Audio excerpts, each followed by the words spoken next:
Hello friends, आप सभी का स्वागत है अपने YouTube channel general study group में। आज के इस वीडियो में हम देखेंगे दोस्तों बिहार आईटीआई 2019 का सामान्य ज्ञान का प्रश्न।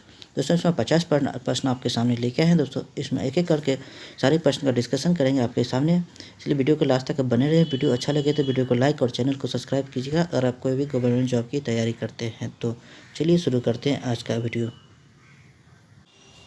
स्टार्ट करते हैं फर्स्ट क्वेश्चन से। आपके सामने फर्स्ट क्वेश्चन है, निम्नलिखित में से कौन सा एक स्थिर पूंजी के रूप में नहीं माना जाता है। इसमें से सही ऑप्शन है दोस्तों ऑप्शन नंबर सी। मुद्रा जो है स्थिर पूंजी के रूप में नहीं माना जाता है, क्योंकि मुद्रा कभी भी स्थिर नहीं होता है। कभी आज आपके पास है, कल किसी और के पास होगा, कल परसों किसी और के पास है। लेकिन मशीन जो होता है एक जगह स्थिर होता है। उसके बाद औजार भी आपको एक जगह स्थिर रहता है। इमारत भी एक जगह स्थिर होता है। ये स्थिर पूंजी नहीं है, ये मुद्रा जो है स्थिर पूंजी नहीं है। चलिए उसके बाद नेक्स्ट क्वेश्चन पे आते हैं। नेक्स्ट क्वेश्चन क्या कह रहा है दोस्तों, नीति आयोग की शासी परिषद से निम्नलिखित में से कौन सा संबंध नहीं है। आपके सामने 4 ऑप्शन दिए हैं, इसमें से सही ऑप्शन है ऑप्शन नंबर बी जो है राष्ट्रपति जो है नीति आयोग की शासी परिषद से संबंध नहीं रखता है। कौन नहीं रखता? राष्ट्रपति संबंध नहीं रखता है। उसके आते हैं नेक्स्ट क्वेश्चन, तीसरा नंबर क्वेश्चन पर दोस्तों। तीसरा नंबर क्वेश्चन क्या कर रहा है, भारत के पहले मुख्य चुनाव आयुक्त निम्नलिखित में से कौन थे। भारत के पहले मुख्य चुनाव आयुक्त निम्नलिखित में से कौन थे। इसका सही आंसर है दोस्तों option number B Sukumar Sen जो थे भारत के पहले मुख्य चुनाव आयुक्त थे। ये सब क्वेश्चन डायरेक्ट आपको याद रखना पड़ेगा दोस्तों। चलिए दोस्तों नेक्स्ट क्वेश्चन पे आते हैं। चौथा नंबर क्वेश्चन कर रहा है, निम्नलिखित में से कौन सा देश म्यांमार के साथ थल सीमा साझा नहीं करता है। म्यांमार के साथ थल सीमा साझा नहीं करता है। इसका सही आंसर क्या सा हो जाएगा दोस्तों, कंबोडिया जो है म्यांमार के साथ थल सीमा साझा नहीं करता है, और सब करता है बांग्लादेश, भारत और लाओस करता है। उसके आते हैं नेक्स्ट क्वेश्चन पे। पाँचवा नंबर क्या कर रहा है, निम्नलिखित में से कौन सा लोक नृत्य उड़ीसा से संबंधित है। निम्नलिखित में से कौन सा लोक नृत्य उड़ीसा से संबंधित है। इसका सही आंसर है देखो छाऊ जो है उड़ीसा के लोक नृत्य से संबंधित रखता है दोस्तों।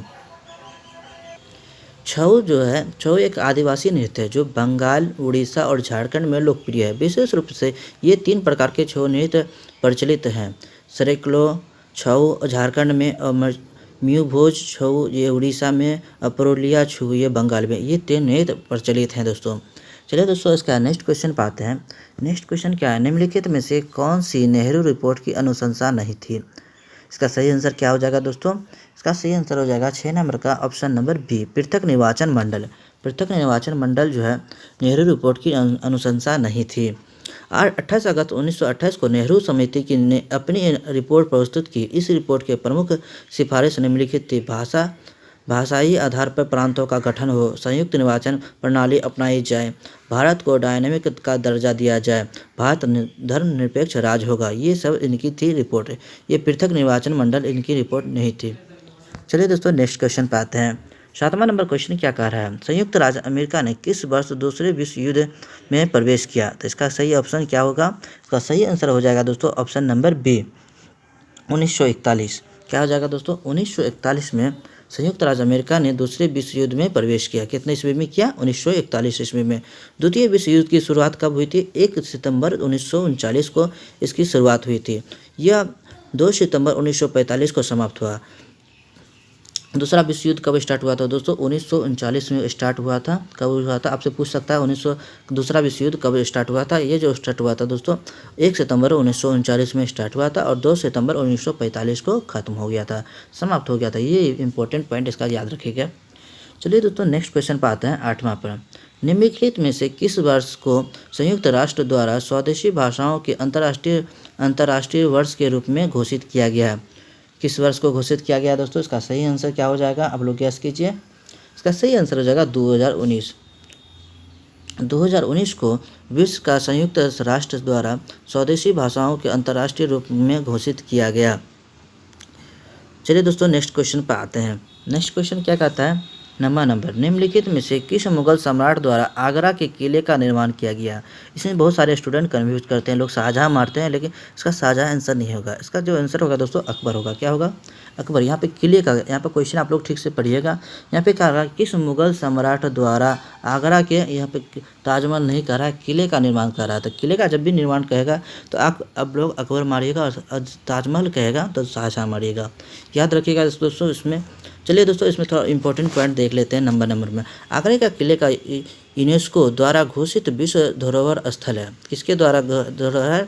यूनेस्को द्वारा घोषित विश्व धरोहर स्थल है। आगरा में स्थित किले का निर्माण जो है मुगल बादशाह अकबर के द्वारा लाल के बलुआई पत्थर से 1556 कितने ईस्वी में दोस्तों? 1556 में करवाया गया था। इसका निर्माण 1556 में करवाया गया था। आपसे इससे रिलेटेड पूछ देगा, मुगल अकबर ने आगरा के किले का निर्माण कब कराया था? इसमें आप लगा सकते हैं 1556 ईस्वी में। आपको ऑप्शन दिया जाएगा, 4 ऑप्शन अलग अलग दिए जाएंगे। चलिए दोस्तों, नेक्स्ट क्वेश्चन पे आते हैं। नेक्स्ट क्वेश्चन क्या है? मूर्ति पूजा का आरंभ कब से माना जाता है? मूर्ति पूजा का आरंभ कब से माना जाता है? मूर्ति पूजा का आरंभ जो माना जाता है दोस्तों, इसका सही ऑप्शन हो जाएगा ए नंबर, पूर्व आर्यकाल से। पूर्व आर्यकाल से मूर्ति पूजा का आरंभ माना जाता है। चलिए दोस्तों, नेक्स्ट क्वेश्चन पे आते हैं। नेक्स्ट क्वेश्चन क्या है दोस्तों? गौतम बुद्ध ने महापरिनिर्वाण कहाँ प्राप्त किया था? मतलब गौतम बुद्ध ने महापरिनिर्वाण कहाँ प्राप्त किया था? इसका सही आंसर है क्या है दोस्तों? 11 का सही आंसर हो जाएगा सी नंबर ऑप्शन, कुशीनगर में महापरिनिर्वाण प्राप्त किया था। इसका सही नंबर सी हो जाएगा। इसके बारे में और थोड़ा पॉइंट देख लेते हैं दोस्तों। महात्मा बुद्ध ने अपने जीवन के अंतिम समय में पाबा, कुशीनगर, अभी जो है पाबा जो है कहाँ है? कुशीनगर में है वर्तमान में। ये चुंद नामक सुनार के घर भोजन किया, वह जहाँ वो उग्र विकार से प्रीत हुए और वे देह त्याग की। बुद्ध अब धर्म में ये देह त्याग की इस घटना को परिनिर्वाण कहा जाता है। आप लोग को याद रखिएगा, यह महापरिनिर्वाण किसको कहा जाता है? देह त्याग करने की, जिनसे उसको मृत्यु हो गई, उसी को कहा जाता है महापरिनिर्वाण। चलिए दोस्तों, नेक्स्ट क्वेश्चन पे आते हैं। नेक्स्ट क्वेश्चन क्या है आपके सामने? 12 नंबर का कह रहा गुरु अर्जुन देव समकालीन थे। किसके समकालीन थे गुरु अर्जुन देव? इसका सही आंसर क्या हो जाएगा? ऑप्शन ने इसका सही आंसर है जहांगीर के। 12 का सही आंसर हो जाएगा बी नंबर ऑप्शन, जहांगीर के। गुरु अर्जुन देव जो थे समकालीन थे जहांगीर के। गुरु अर्जुन देव का इसका शासन काल कब से कब तक था? 1563 ईस्वी से 1606 ईस्वी में सिखों के 5वें गुरु थे। सिखों के 5वें गुरु कौन थे? गुरु अर्जुन देव। यहाँ पर आपसे पूछ सकता है सिखों के 5वें गुरु कौन थे? सिखों के 5वें गुरु थे दोस्तों गुरु अर्जुन देव। कब से कब तक थे? 1563 ईस्वी से 1606 ईस्वी तक। चलिए दोस्तों, नेक्स्ट क्वेश्चन पे आते हैं। नेक्स्ट क्वेश्चन आपके सामने 13 नंबर 1857 ईस्वी के स्वतंत्रता संग्राम का प्रतीक था। 1857 ईस्वी के स्वतंत्रता संग्राम का प्रतीक क्या था? इसका सही ऑप्शन है ए नंबर ऑप्शन, कमल और रोटी। क्या था दोस्तों? कमल और रोटी। प्रथम स्वतंत्रता संग्राम में जन जन तक क्रांति के अलखल जगाने तथा संदेश की प्रसारित करने का प्रतीक माध्यम रोटी और कमल था। क्या था दोस्तों? रोटी और कमल। ये सब एग्जाम में अक्सर पूछे जाते हैं, इसलिए ये आप लोग प्रीवियस ईयर क्वेश्चन और प्रैक्टिस सेट दोनों बनाइए। चलिए 14 नंबर क्वेश्चन क्या कर रहा है? सम्राट अशोक का एकमात्र उत्कर्णीय शिला रूप कहाँ पाया जाता है? इसका सही आंसर क्या हो जाएगा? इसका सही ऑप्शन क्या हो जाएगा? कंगन हली। सही नंबर हो जाएगा इसका सही आंसर। इसके बारे में आप इंपॉर्टेंट पॉइंट देख लेते हैं दोस्तों। इसका इंपॉर्टेंट पॉइंट है कर्नाटक के गुलमर्ग जिले में कंगन हिल है। आपसे पूछ जाता है कंगन हली कहाँ स्थित है? ये कर्नाटक के जिले में स्थित, कर्नाटक के गुलमर्ग जिले में स्थित है, जो कि बुद्धों का एक महत्वपूर्ण तीर्थ स्थल माना जाता है दोस्तों। अशोक का एकमात्र शिला लेख जो पाया जाता है वो आपको कंगन हली में पाया जाता है। उसके चलते हैं next question 15 number question. 15 number question है चीन में लाल क्रांति कब हुई? इसका सही आंसर क्या हो जाएगा दोस्तों? इसका सही आंसर है ऑप्शन नंबर बी, वर्ष 1949 में। 1949 में चीन में लाल क्रांति हुई थी। चलिए दोस्तों, नेक्स्ट क्वेश्चन चलते हैं। ये इंपॉर्टेंट क्वेश्चन है दोस्तों, मार्क करके आप लोग याद कर लीजिएगा। उसके बाद आता है नेक्स्ट क्वेश्चन। 16वां नंबर क्वेश्चन क्या है दोस्तों? भारत के राष्ट्रपति को पद और गोपनीयता की शपथ निम्नलिखित में से कौन दिलाता है? आपके सामने 4 ऑप्शन है। पहला उपराष्ट्रपति, बी प्रधानमंत्री, सी सर्वोच्च न्यायालय का मुख्य न्यायाधीश और डी लोकसभा अध्यक्ष। इसका सही आंसर क्या हो जाएगा दोस्तों? इसका सही आंसर है सर्वोच्च न्यायालय का मुख्य न्यायाधीश। ऑप्शन नंबर सी हो जाएगा। चलिए दोस्तों, इस क्वेश्चन का इंपॉर्टेंट पॉइंट देख लेते हैं। इसका इंपॉर्टेंट पॉइंट यह है कि दोस्तों भारतीय संविधान के अनुच्छेद 60 के अंतर्गत ये प्रावधान है कि राष्ट्रपति को पद और गोपनीयता की शपथ जो है सर्वोच्च न्यायालय के मुख्य न्यायाधीश दिलवाता है। कौन सा अनुच्छेद में है दोस्तों? अनुच्छेद 60 में है। ये याद रखिएगा, अनुच्छेद 60 में है। चलिए दोस्तों, नेक्स्ट क्वेश्चन पर आते हैं। 17 नंबर पर 17 नंबर क्वेश्चन क्या है दोस्तों? सिंधु घाटी की सभ्यता के निम्नलिखित स्थानों में से कौन सा एक स्थान रावी नदी के किनारे पर स्थित है? आपके सामने 4 ऑप्शन है, इसमें से क्या हो जाएगा दोस्तों? इसका सही आंसर है दोस्तों option number D. Option number D, Harappa. क्या हो जाएगा दोस्तों? हड़प्पा जो है सिंधु घाटी सभ्यता के रावी नदी के किनारे पर स्थित है। रावी नदी के किनारे पर हड़प्पा स्थित है। चलिए दोस्तों, नेक्स्ट क्वेश्चन पर आते हैं। चलिए तो इससे इम्पोर्टेंट पॉइंट देख लेते हैं इस क्वेश्चन का। सिंधु घाटी सभ्यता का एक अन्य मुख्य केंद्र हड़प्पा पाकिस्तान के पंजाब प्रांत में है। सिंधु की उपसहायक नदी रावी के किनारे स्थित है। याद रखिएगा दोस्तों, रावी नदी के किनारे स्थित है। उसके आते हैं नेक्स्ट क्वेश्चन पे। नेक्स्ट क्वेश्चन क्या है दोस्तों आपके सामने? टीपू सुल्तान को ब्रिटिश सेना ने डैश अनगल मैसूर युद्ध में पराजित किया था। कौन से युद्ध में पराजित किया था? इसका सही आंसर क्या हो जाएगा दोस्तों? इसका सही आंसर है ऑप्शन नंबर सी, तीसरे विश्व युद्ध में। टीपू सुल्तान को ब्रिटिश सेना ने तीसरे अंगल मैसूर युद्ध में पराजित किया था। कितने युद्ध में? तीसरे अंगल मैसूर युद्ध में पराजित किया था। उसके आते हैं नेक्स्ट क्वेश्चन पे दोस्तों। नेक्स्ट क्वेश्चन क्या है आपके सामने? नेक्स्ट क्वेश्चन 19वां नंबर, निम्न में से कौन सा एक भूदृश्य बहते जल या नदी से निर्मित नहीं होता है? क्वेश्चन में इंपॉर्टेंट क्वेश्चन है, एक बार फिर से देख लेते हैं। निम्नलिखित में से कौन सा एक भूदृश्य बहते जल या नदी से निर्मित नहीं होता है? इसका सही आंसर क्या हो जाएगा दोस्तों? इसका सही आंसर हो जाएगा हिममोड। क्या हो जाएगा? हिममोड। ऑप्शन नंबर डी, हिममोड हो जाएगा। इसका इंपॉर्टेंट पॉइंट देख लेते हैं दोस्तों।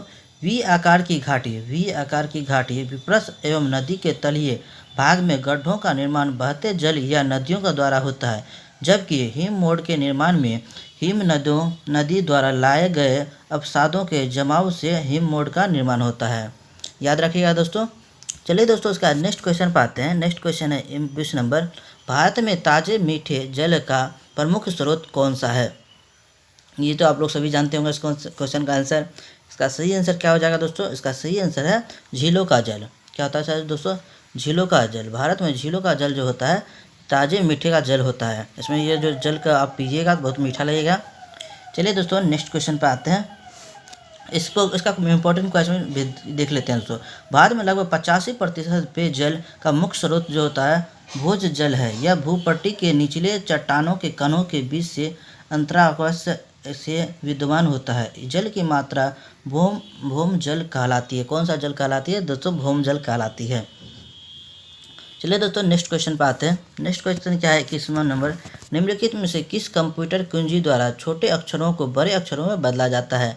ये तो आप लोग अगर कंप्यूटर चलाना जानते हो तो इसका आंसर जरूर जानते होंगे। कैप्सूल ऑन करते हैं तो हमारा जो छोटा अक्षर होता है वो बड़ा में लिख सकते हैं। इसका सही आंसर हो जाएगा ऑप्शन नंबर सी। क्या हो जाएगा दोस्तों? Option number C. चलिए दोस्तों, नेक्स्ट क्वेश्चन पर आते हैं। नेक्स्ट क्वेश्चन है 22वां नंबर, निम्नलिखित में से कौन सा एक मानव निर्मित पर्यावरण नहीं है? मानव निर्मित पर्यावरण नहीं है। कौन कौन सा है हमारे सामने? 4 ऑप्शन है। स्विमिंग पूल, ठीक है दोस्तों, बी है चिड़ियाघर, सी है झील, डी है बाग। आप लोग सभी जानते हैं देखिए, स्विमिंग पूल भी मानव बना सकता है, चिड़ियाघर भी मानव बना सकता है, डी बाग भी मानव बना सकता है, लेकिन झील मानव नहीं बना सकता है। तो इसका सही आंसर क्या हो जाएगा दोस्तों? झील। याद रखिएगा। उसके बाद आते हैं नेक्स्ट क्वेश्चन पर। नेक्स्ट क्वेश्चन आपके सामने है 23 नंबर, निम्नलिखित में से किस वर्ष प्रधानमंत्री ग्राम सड़क योजना शुरू की गई थी? किस वर्ष? इसका सही आंसर क्या हो जाएगा दोस्तों? ऑप्शन नंबर बताइए दोस्तों, इसका आप लोग कुछ जानते होंगे तो बताइए। इसका वर्ष है 2000 ईस्वी। क्या हो जाएगा दोस्तों? 2000 ईस्वी में प्रधानमंत्री ग्राम सड़क योजना शुरू हुई थी। उसके बाद इसका इंपॉर्टेंट पॉइंट देख लेते थे दोस्तों। केंद्र सरकार द्वारा वित्त कोषीय प्रधानमंत्री ग्राम सड़क योजना की शुरुआत 25 दिसंबर 2000 ईस्वी को तत्कालीन प्रधानमंत्री अटल बिहारी वाजपेयी द्वारा शुरू की गई थी। आपसे पूछ सकता है किसके द्वारा किसके द्वारा ये योजना शुरू की थी, किस प्रधानमंत्री द्वारा? तो आपका सही आंसर हो जाएगा अटल बिहारी वाजपेयी के द्वारा। ये इंपॉर्टेंट पॉइंट रहेगा इसका, इस क्वेश्चन का। चलिए दोस्तों नेक्स्ट क्वेश्चन पे आते हैं। 24 नंबर क्वेश्चन है आपके सामने। ओलंपिक के लिए क्वालीफाई प्राप्त करने वाली पहली भारतीय महिला जिम्नास्ट कौन है? ये भी आपके सामने इम्पोर्टेंट क्वेश्चन है दोस्तों। इसका सही आंसर क्या होगा? इसका सही आंसर है दोस्तों ऑप्शन नंबर सी, दीपा कमाकर। दीपा कमाकर जो है ओलंपिक के लिए क्वालीफाई प्राप्त करने वाली पहली भारतीय जिम्नास्टिक है। इसके बारे में थोड़ा इंपॉर्टेंट पॉइंट देख लीजिए क्योंकि ये अच्छा क्वेश्चन है। जिम्नास्ट दीपा कमाकर ने वर्ष 2016 में ग्रीष्मकालीन रियो ओलंपिक में भारत की ओर से प्रतिनिधित्व किया। वह इस ओलंपिक में चौथे स्थान पर रही। इस प्रकार दीपा कमाकर ने ओलंपिक के लिए क्वालीफाई प्राप्त करने वाली पहली भारतीय महिला बनी। चलिए दोस्तों नेक्स्ट क्वेश्चन पाते हैं 25 नंबर पे। 25 नंबर क्वेश्चन है, निम्नलिखित में से कौन सा एक भारत में वीरता का दूसरा सबसे सर्वोच्च पुरस्कार है? इसका सही आंसर क्या हो जाएगा दोस्तों? इसका सही आंसर है 25 नंबर का B number option, option B Mahavir Chakra. कौन सा है दोस्तों? महावीर चक्र। महावीर चक्र जो है भारत में वीरता का दूसरा सबसे सर्वोच्च पुरस्कार है। उसके बाद नेक्स्ट क्वेश्चन पे आते हैं 26 नंबर। Harry Potter and the cursed child नामक पुस्तक किसने लिखी? Harry Potter and the child cursed child नामक पुस्तक किसने लिखी? तो इसका सही आंसर है option number C, J.K. Rowling. J.K. Rowling ने इस पुस्तक को लिखा। Harry Potter and the cursed child नामक पुस्तक को J.K. रॉलिंग ने लिखा। उसके आते हैं 27 नंबर क्वेश्चन पर दोस्तों। 27 नंबर क्या है दोस्तों? फ्रांसीसी क्रांति किसके शासन काल में हुई? फ्रांसीसी क्रांति किसके शासन काल में हुई?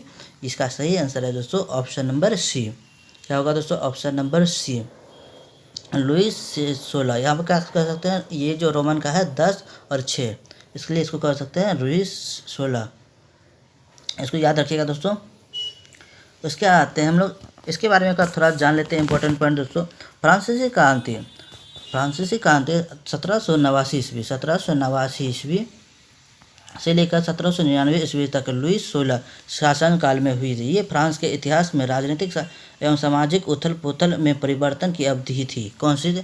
आपसे पूछ सकता है फ्रांस में उथल पुथल की अवधि कौन सी थी? तो याद रखिएगा 1789 से लेकर 1799 ईस्वी, ये आपसे पूछ सकता है ऐसे करके। चलिए दोस्तों नेक्स्ट क्वेश्चन पे आते हैं। नेक्स्ट क्वेश्चन है, निम्नलिखित में से कौन सा पृथ्वी का निकटतम ग्रह है? आप लोग सभी जानते होंगे। इसका सही आंसर है ऑप्शन नंबर डी, शुक्र जो है पृथ्वी का निकटतम ग्रह है। उसके चलते हैं नेक्स्ट क्वेश्चन पे 29वां नंबर पर। पृथ्वी डैश पथ पर सूर्य की परिक्रमा करती है। पृथ्वी जो है डैश पथ पर सूर्य की परिक्रमा करती है। इसका सही आंसर क्या हो जाएगा? ऑप्शन नंबर डी, अंडाकार। अंडाकार पथ पर सूर्य की परिक्रमा करती है। पृथ्वी अंडाकार पथ पर पश्चिम से पूर्व की ओर अपने अक्ष पर सूर्य की परिक्रमा करती है। ये याद रखिएगा। चलिए दोस्तों नेक्स्ट क्वेश्चन 30 नंबर। बरमूडा त्रिभुज अवस्थित है। बरमूडा त्रिभुज अवस्थित है, कहाँ अवस्थित है दोस्तों? ये जो अवस्थित है उत्तरी अंटार्कटिका महासागर में। इसका आंसर क्या हो जाएगा? ऑप्शन नंबर इसका ए आंसर हो जाएगा उत्तरी अंटार्कटिक महासागर। इसमें बरमूडा कहाँ स्थित है? उत्तरी अंटार्कटिक महासागर में स्थित है। चलिए इसके बारे में थोड़ा इंपॉर्टेंट पॉइंट देख लेते हैं। बरमूडा त्रिभुज जिसे शैतान के त्रिकोण के रूप में भी माना जाता है, उत्तर पश्चिम अंटार्कटिक महासागर का एक क्षेत्र है जिसमें कुछ विमान और सतही जहाज गायब हो गए हैं, इसलिए इसे क्या कहा जाता है? इसे ये भी कहा जाता है शैतान त्रिकोण भी कहा जाता है। चलिए दोस्तों नेक्स्ट क्वेश्चन पे आते हैं।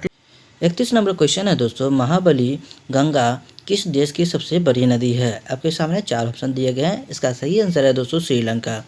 श्रीलंका की सबसे बड़ी नदी कौन सी है? महाबली गंगा जो है श्रीलंका की सबसे बड़ी नदी है। चलिए दोस्तों इसके बारे में इंपॉर्टेंट पॉइंट देखते हैं। महत्वपूर्ण पॉइंट क्या है? मध्य पूर्वी श्रीलंका में 335 किलोमीटर लंबी महाबली गंगा सतत वाहिनी है। ये श्रीलंका की सबसे बड़ी नदी है। ये हटन व पठार से निकलती है।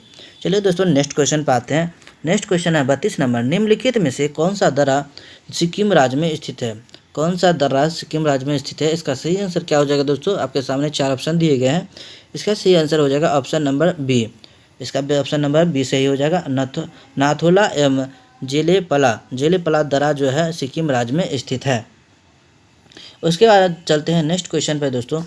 नेक्स्ट क्वेश्चन क्या है 33 नंबर। 33 क्वेश्चन नंबर क्वेश्चन कहता है सतलज एवं काली नदियों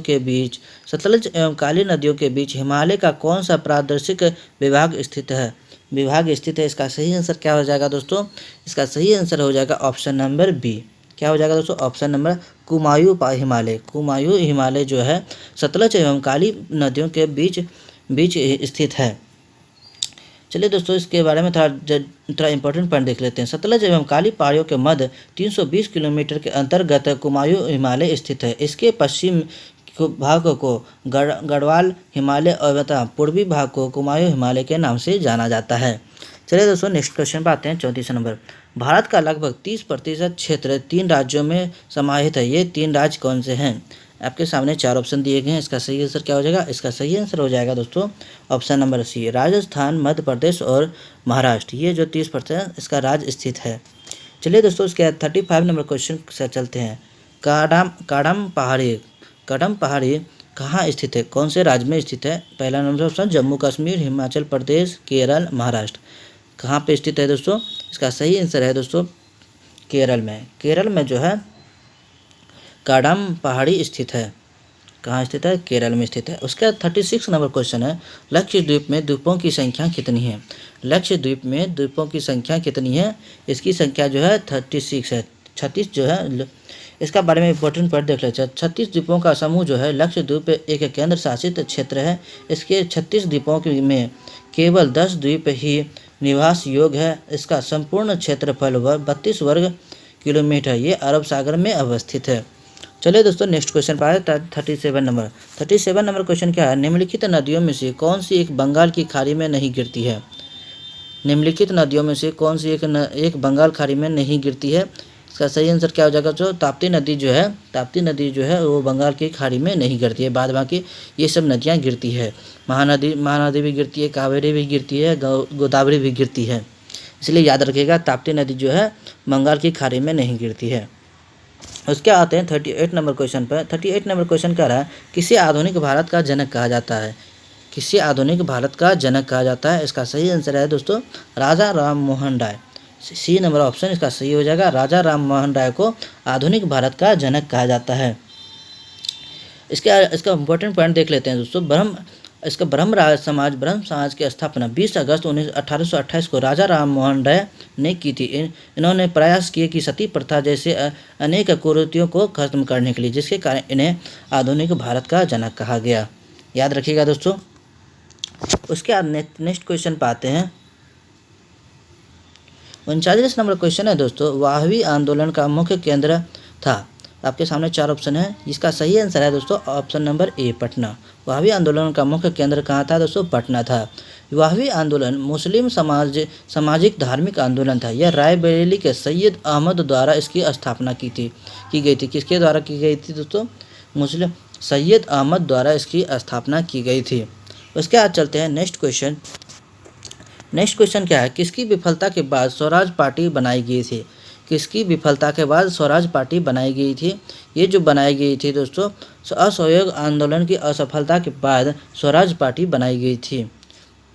इसके बारे में थोड़ा इंपॉर्टेंट पॉइंट देख लेते हैं दोस्तों। वर्ष 1923 में स्वराज पार्टी की स्थापना की गई थी। आपसे पूछ सकता है स्वराज पार्टी की स्थापना किस वर्ष कराई गई थी? ये याद रखिएगा 1923 ईस्वी में इसकी स्थापना कराई गई थी। वर्ष 1923 में स्वराज पार्टी की स्थापना असहयोग आंदोलन की विफलता के बाद की गई थी। इसके संस्थापक चित्तरंजन दास और महासचिव मोतीलाल नेहरू थे। याद रखिएगा कौन कौन थे? चित्तरंजन दास और महासचिव मोतीलाल नेहरू थे। उसके आते हैं 41 नंबर क्वेश्चन पे। संविधान के अनुच्छेद 263 के अंतर्गत अंतर्राज्यीय परिषद की स्थापना किसके द्वारा की जाती है? इसका सही आंसर क्या हो जाएगा दोस्तों? इसका सही आंसर है राष्ट्रपति के द्वारा। किसके द्वारा की जाती है?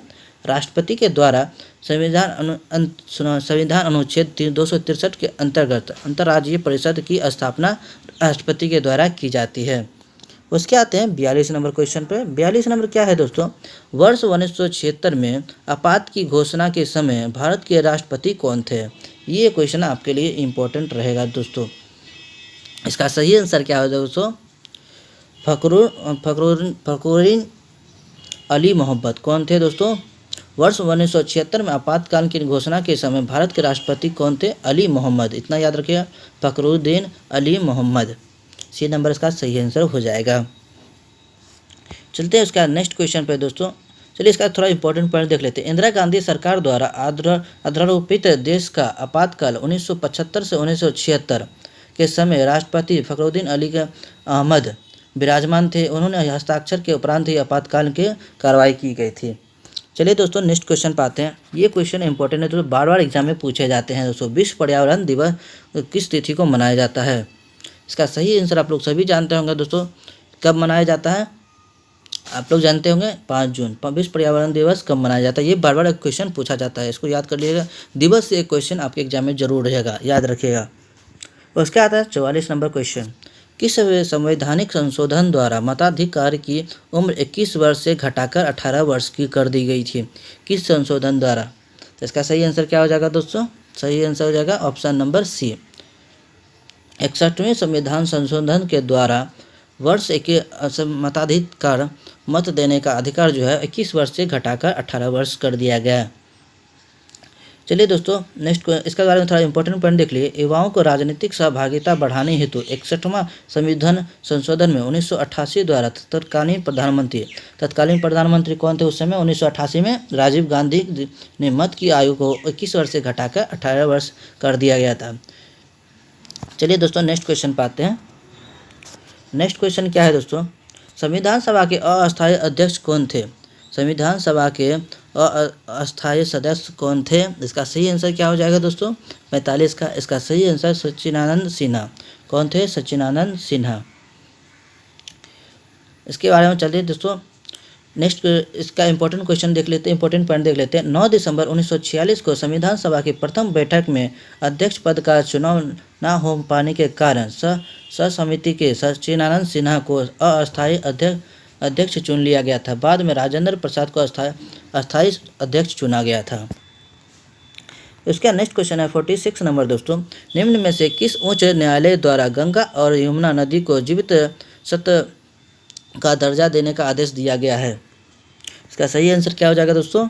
इसका सही आंसर हो जाएगा ऑप्शन नंबर सी, उत्तराखंड उच्च न्यायालय। उत्तराखंड उच्च न्यायालय के द्वारा उत्तराखंड उच्च न्यायालय द्वारा गंगा और यमुना को नदी को जीवित सतत का दर्जा दिया गया। किसके द्वारा दिया गया? उत्तराखंड उच्च न्यायालय के द्वारा दिया गया। चलिए दोस्तों 47 नंबर क्वेश्चन पे चलते हैं। स्टैच्यू ऑफ यूनिटी डैश के प्रति श्रद्धांजलि है? स्टैच्यू ऑफ यूनिटी डैश के प्रति श्रद्धांजलित है? इसका सही आंसर क्या हो जाएगा? आप लोग सभी जानते होंगे दोस्तों। इसका सही आंसर है सरदार वल्लभ भाई पटेल। सरदार वल्लभ भाई पटेल जो है इनकी श्रद्धांजलि के लिए स्टैच्यू ऑफ यूनिटी को बनाया गया। इसके बारे में थोड़ा इंपॉर्टेंट पॉइंट देख लीजिए, क्या कि ये इंपॉर्टेंट क्वेश्चन है आपके एग्जाम के लिए। प्रधानमंत्री नरेंद्र मोदी ने 31 अक्टूबर 2018 को स्टैच्यू ऑफ यूनिटी का अनावरण किया। आपसे पूछ सकता है एग्जाम में कि किस वर्ष प्रधानमंत्री मोदी ने इसका स्टैच्यू ऑफ यूनिटी का अनावरण किया था? याद रखिए, कहिएगा 2018 ईस्वी में। कब किया गया था दोस्तों? 31 अक्टूबर 2018 ईस्वी में इसका अनावरण किया गया स्टैच्यू ऑफ यूनिटी का। और किसके श्रद्धांजलि में किया गया था दोस्तों? सरदार वल्लभ भाई पटेल के। देश के प्रथम गृह मंत्री एवं उप मुख्यमंत्री सरदार वल्लभ भाई पटेल के सम्मान में बनाई गई थी। इसकी ऊंचाई कितनी है दोस्तों? 182 मीटर है। इसकी ऊंचाई कितनी है? 182 मीटर है। देश के प्रथम गृह मंत्री एवं उप मुख्यमंत्री कौन है? सरदार वल्लभ भाई पटेल। ये भी याद रखिएगा दोस्तों। चलिए दोस्तों नेक्स्ट क्वेश्चन पर आते हैं। 48 नंबर करते क्वेश्चन पर एकीकृत परिपथ आविष्कार किस पीढ़ी का जन्म हुआ? इसका सही आंसर क्या हो जाएगा दोस्तों? इसका सही आंसर है दोस्तों सी नंबर ऑप्शन, तृतीय। क्या हो जाएगा दोस्तों? तृतीय पीढ़ी। एकीकृत परिपथ आविष्कार किस पीढ़ी में माना जाता है? तो तृतीय पीढ़ी में माना जाता है। इसके बारे में थोड़ा इंपॉर्टेंट पॉइंट देख लीजिए। एकीकृत परिपथ इंटीग्रेटेड सर्किट के विकास के साथ ही आधुनिक कंप्यूटर की तीसरी पीढ़ी में का जन्म हुआ। इस कंप्यूटर में ट्रांजिस्टरों का स्थान इंटीग्रेटेड सर्किट ने लिया था। इसलिए चलिए दोस्तों नेक्स्ट क्वेश्चन पे आता है। डाटा प्रोसेसिंग का क्या अर्थ है? ये सारे कंप्यूटर से रिलेटेड क्वेश्चन आपके सामने है दोस्तों। डाटा प्रोसेसिंग का अर्थ क्या है? इसका सही आंसर क्या है दोस्तों? इसका सही आंसर हो जाएगा दोस्तों ऑप्शन नंबर डी, तो डाटा प्रोसेसिंग का अर्थ है दोस्तों वाणिज्यिक प्रयोग के लिए जानकारी तैयार करना। डाटा प्रोसेसिंग का क्या अर्थ है दोस्तों? वाणिज्यिक प्रयोग के लिए जानकारी तैयार करना। उसका चलते हैं इस वीडियो का लास्ट क्वेश्चन है दोस्तों, वेदों में संपूर्ण सच्चाई निहित है, यह व्याख्या किसके द्वारा की गई थी? इसका सही आंसर क्या हो जाएगा दोस्तों? इसका सही आंसर हो जाएगा option number B, Swami Dayanand. Swami Dayanand के द्वारा बताया गया वेदों में संपूर्ण सच्चाई निहित है। इसके बारे में थोड़ा इंपॉर्टेंट पॉइंट देख लेते हैं। आर्य समाज के संस्थापक स्वामी दयानंद। आर्य समाज के संस्थापक कौन थे? स्वामी दयानंद ने मूर्ति पूजा खंडन तथा वेदों की ओर उन्मुख होने का आह्वान किया। उन्होंने यह अटूट विश्वास था कि मानव जीवन की समस्या का निदान उनकी विधि वेदों के ज्ञान दूर की जा सकती है। चलिए दोस्तों, इसी के साथ हम आज का वीडियो समाप्त करते हैं दोस्तों। कोई भी क्वेश्चन हो तो कमेंट जरूर कीजिएगा दोस्तों, हम उसका आंसर जरूर देंगे। वीडियो देखने के लिए बहुत बहुत धन्यवाद दोस्तों। मिलते हैं नेक्स्ट वीडियो में, तब तक के लिए बाय।